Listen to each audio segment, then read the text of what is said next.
all gone. Everything is gone. I got to farm with my dad every day. It's a way of life. It's a wonderful way of life. And it's at risk. And it shouldn't be. The impact of Trump's tariffs is being felt in the heartland. Soybean farmers here are now suffering economically like they haven't in decades. Right now we are harvesting soybeans in Marengo, Illinois. My family has been farming since 1846. I'm the 5th generation. We're a grain operation. We grow corn, soybeans. I am a product of the pioneers. It's history. You don't let that go.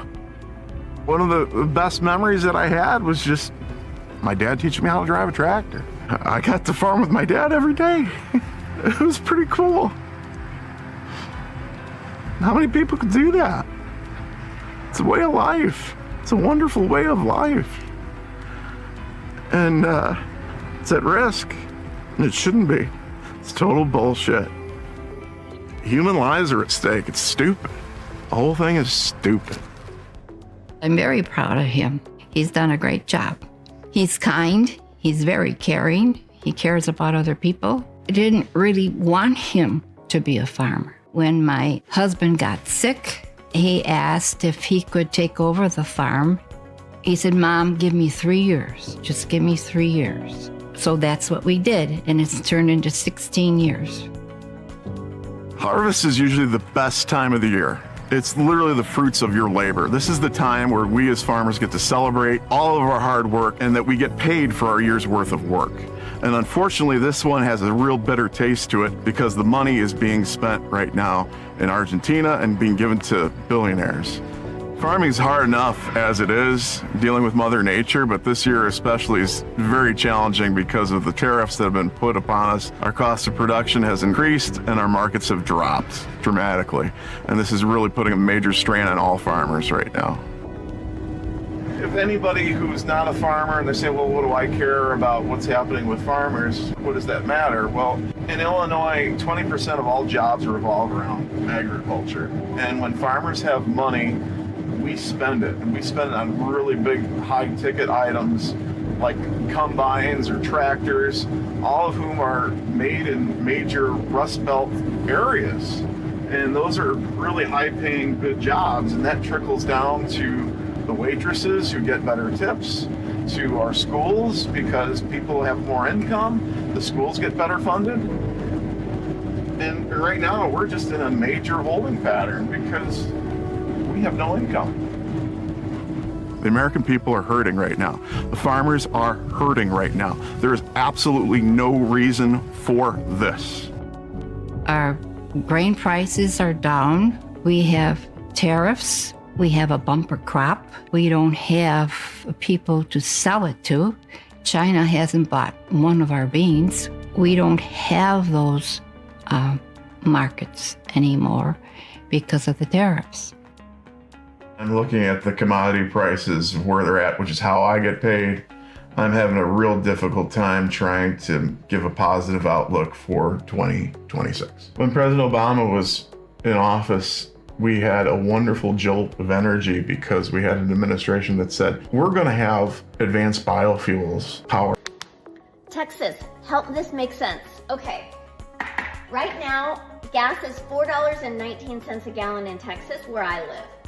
6 months ago, that same gallon of gas was $2.65 for an increase of 55% over the past 180 days. Okay, I'm from Washington State, so I'm gonna compare it to Washington. Right now in Washington, the average price for a gallon of gas is $5.75, okay?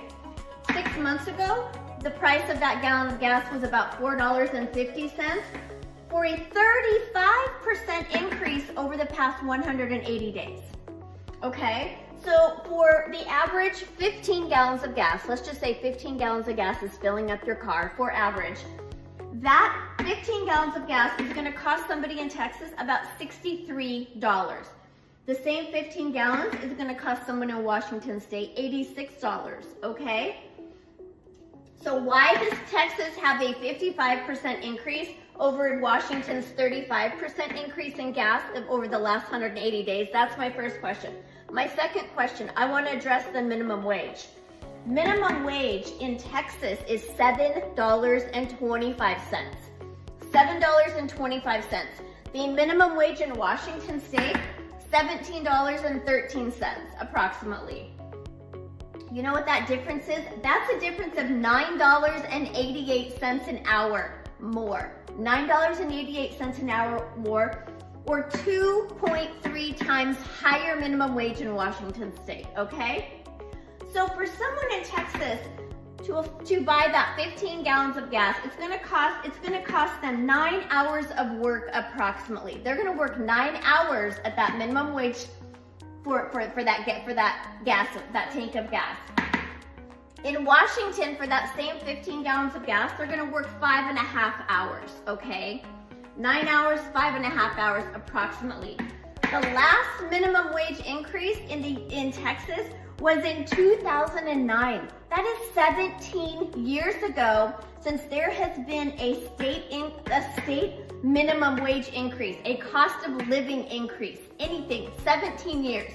Meanwhile, in Washington State, in the last 17 years, they've had 17 minimum wage increases, meaning about one a year the minimum wage goes up, and their next increase is scheduled for January of 2027.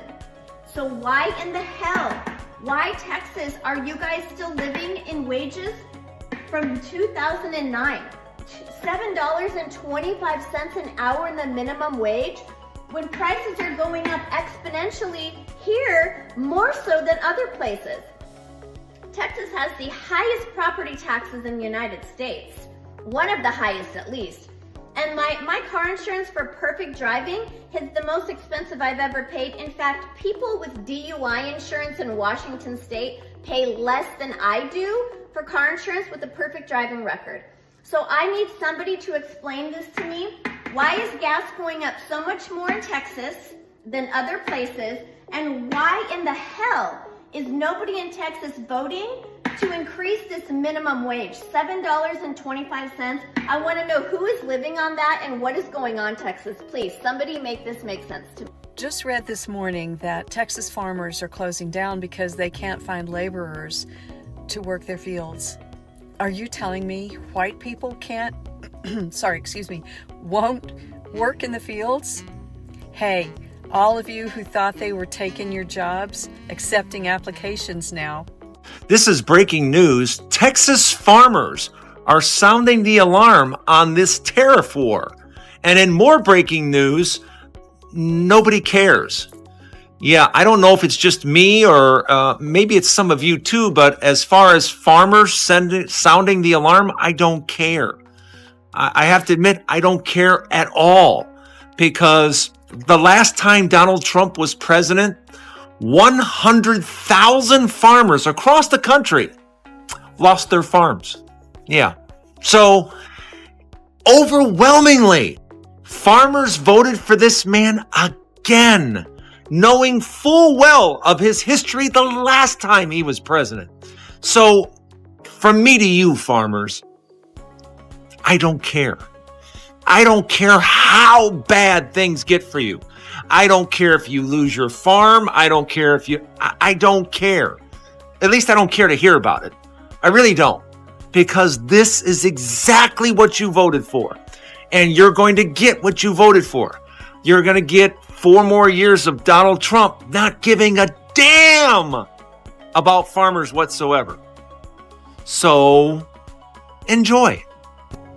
Regarding all these farmers that are now crying about possibly losing their farms because they voted for Trump, this is why you absolutely should not feel bad for any of these farmers that voted for Trump. Now, the ones that didn't vote, yes, feel sorry for them, go support them, do whatever you need to do. But the ones that voted for Trump, do not feel sorry for them, and let me tell you why.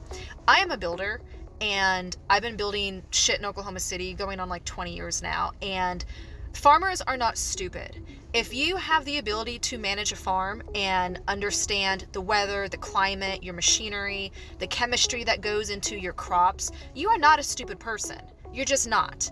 And especially when you come from generational farming, you have the ability to look ahead and predict what you need to survive. And so when you have two candidates where you have Kamala Harris on one side giving you a whole fucking list of shit that she's gonna do for you and make your life better, and then you have Trump on the other side who can't even come out with a normal sounding sentence, and you still vote for that guy, and you are a farmer, you are either racist or sexist or both.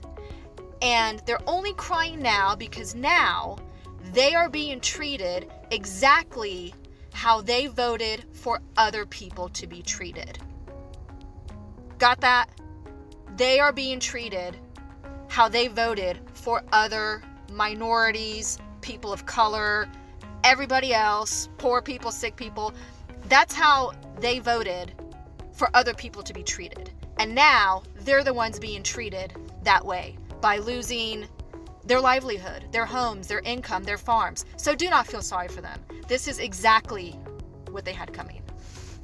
Quick follow-up as to why exactly would Trump be doing this to farmers anyways? And I'm guessing 99% chance it's because he wants to bankrupt farms so his corporate buddies can come in and do a land grab. Basically what you have been seeing the last few years, major companies buying up a bunch of rental houses and jacking up the price of rents, and it's all going to corporations. It's probably something similar to let these farms go to foreclosure and his corporate buddies be able to come in, swoop them up, and now you've got bigger companies involved in more of our day-to-day food. When discussing farming communities in Texas, I would like to take a few moments to address an issue that has been drawing significant public attention.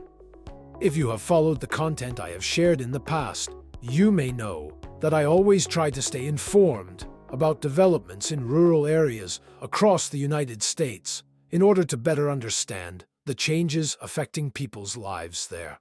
While most news coverage and current affairs programs focus on Washington, D.C., or major urban centers, developments in rural communities often receive far less attention, even though their impact can extend across the entire American economy and society. Recently, an increasing number of farmers in Texas have been voicing their dissatisfaction and frustration with the challenges they are facing. In their view, certain policies and decisions made by the current administration have contributed to growing difficulties in both agricultural production and daily life. From economic pressures to losses in farming operations, many believe that the current situation has made their livelihoods far more uncertain. However, alongside these concerns, there are also many critics of Trump who argue that these hardships are the result of political choices previously made by the very voters who once supported him. Some opinions on the matter have been quite direct. In a video I previously shared, one man stated that those currently experiencing negative consequences should not be surprised, as they had repeatedly voted in support of Trump. According to him, those voters understood exactly whom they were choosing and were fully aware of the views and positions that individual represented.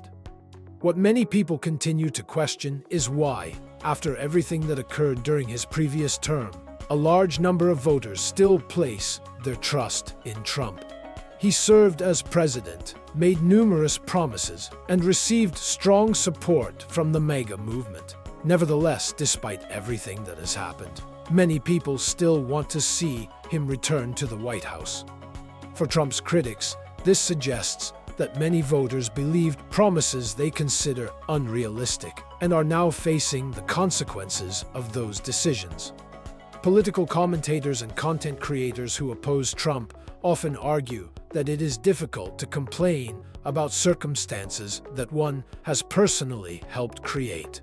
In their view, many of the challenges communities face today are directly connected to political decisions made during previous election cycles. What is particularly noteworthy is that these pressures are not limited to Texas.